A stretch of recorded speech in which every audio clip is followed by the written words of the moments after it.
We live in a day and age where we're on the precipice of a lot of change. The auto industry is undergoing a major shift towards electric vehicles. Amazon announced it's going to allow auto dealers to sell cars on its site. The essence of our industry is a constant drum of change and innovation. I'm seeing this content on Twitter and I'm thinking to myself, here's this guy who can unite the car buying community and the industry community, and he's getting a massive amount of engagement. I kept watching the number of followers go up and up and up and up and up. There's never been this personality who's able to connect every dot in our universe. There's never been a car dealership guy. He's an industry advocate who's listening to what's happening at the street level. The consumers are hungry for transparency. They want it, they need it, and the dealerships just aren't giving it to them fast enough. These anonymous Twitter handles are actually really cool. The car dealership guy. A viral tweet thread from car dealership guy. He's speeding the industry information sharing. His reach has extended so quickly. Co-signed from one Elon Musk yesterday. I don't know who he is, and I ask him for advice. It was like you're watching your favorite local bar band go mainstream. Let's hear from a car dealership guy. I think one of the greatest traits of our industry is a curiosity to see what's next. How is he unlocking this world that's never existed before? And I was like, who the is car dealership guy? I'm just trying to figure out, who the is this car dealership guy? Who the is car dealership guy? Car dealership guy. Dealership guy.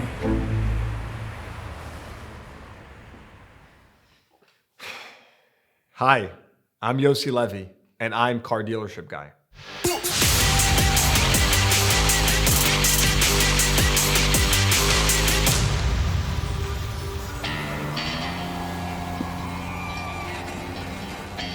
Everything I've done has been fostering transparency in the car business. I actually never cared for cars at all. I always loved the business though. My father had a small used car lot in Northeast Philadelphia. I joined when we were selling, 10 cars a month. I cleaned cars, I did finance, I sold, I worked the shop, I bought cars. I think the only thing I didn't do was actually turn wrenches. Over time, we find out Yosi have an excellent idea with the marketing. I said, instead of doing this boring $99 a month, all this crap that you see all the time on TV, what if we just showcase experiences?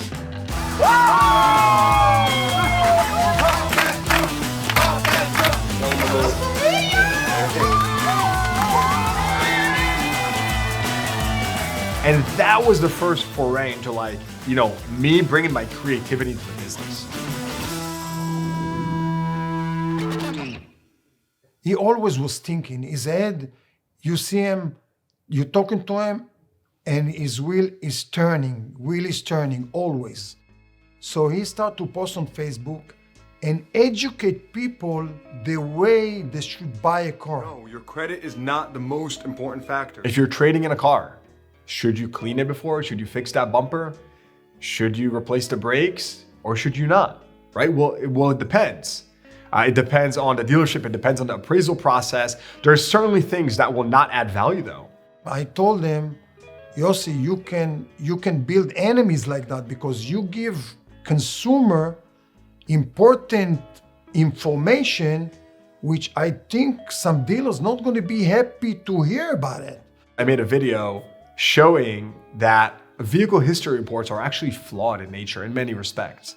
And they don't, there's many ways where they don't show blemishes, accidents, whatever you want to say about a vehicle. And I shared that. Right? And it was very taboo at the time to share that with the public. Since Yosi grew up, he's like an entrepreneur, and I know he shoot high, very high. I had operated a dealership for 4 or 5 years. I built this confidence, and at that point, I was ready to take on, a bigger risk and do it for a bigger reward. And that was when I had the idea for Get a Car. I know to build a big company, I need executives that have been at big companies and have done it. So I just got my ass on LinkedIn and I started cold messaging people. Yosi sent me a message at 9 p.m. on a Sunday night saying he was looking for an HR executive. I went from, a brick and mortar family business, one location, to raising capital every 9 months, expanding. It was a big shift in operating. Getteo had a 7-day return policy. It had a 90-day warranty, which we then extended to 1 year. It had all these features that just had embedded transparency in them. And that allowed the company to also break through the noise early on.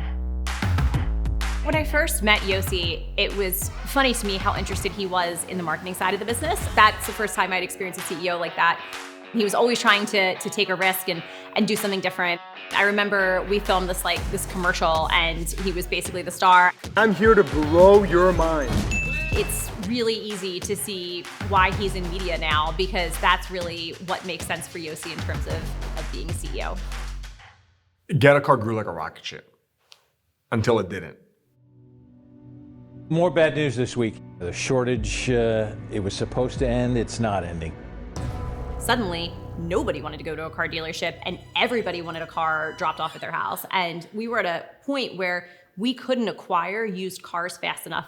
We stuck around for 2 years trying to pivot the company, right-size the company, many different things. But at a certain point, we had to pull the plug and say, look, this is not the right direction. We're trying to force something that in the current market conditions, we're not positioned to deliver. In business, it's not success all the time. Sometimes things not gonna work out and it's gonna be a failure. And you have to know how to pick up yourself and to continue. I was living personally in this state of cognitive dissonance because there's nothing fun about a 1.5 years of laying off people, this and that. And so I kind of found myself in a situation where, I needed some outlet. I was sitting in bed one night and I see this account that I was following. It's called Strip Mall Guy. It was just a real estate account on Twitter that was sharing a bunch of insights. And I said, I've been in this industry for a good amount of time. I think I could probably share some cool, funny, insightful stuff. And so that was sort of that was the impetus for that. I thought all those experiences I had at Danny's and Getteo just culminated into what is Car Dealership Guy now. I can't tell you exactly where I was the first time I came across Car Dealership Guy's content. I knew right away that as a car dealer, I may actually be in the minority of his followers, right? Because there's not a ton of car dealers out there, but there was a lot of consumers. And I just thought it was fascinating because I'd never seen anything like it. The crazy thing about starting as an anonymous Twitter account was that I was being judged solely by my content. The more I retweeted Car Dealership Guy's content, I'd have friends text me and call me and be like, "You're Car Dealership Guy, right?" And I took that as a compliment. People slowly started to pick up. You saw that there was lots of interest and there would be days where I had spikes of followers, but then there were clear inflection points.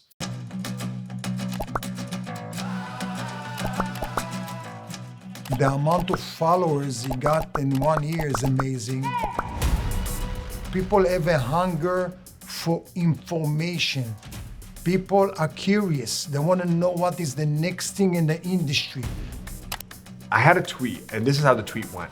You heard it here first. The car business is starting to slow down. You won't hear this in the news. Now, that was grounded in my personal experience. I saw that at the car auctions, prices were coming down. And I was like, this has not happened in 2.5 years. It got retweeted by some really big accounts and shared and this and that. That was when I was like, whoa, the market is heavily rewarding just this insight. And at that point, I started realizing the power of social media. We've never certainly ever had a personality that kind of understood what goes on inside the doors of a dealership that could also be appealing equally to all stakeholders in the business and make it exciting. I realized again, people are craving transparency, and it wasn't just consumers, it was dealers and consumers.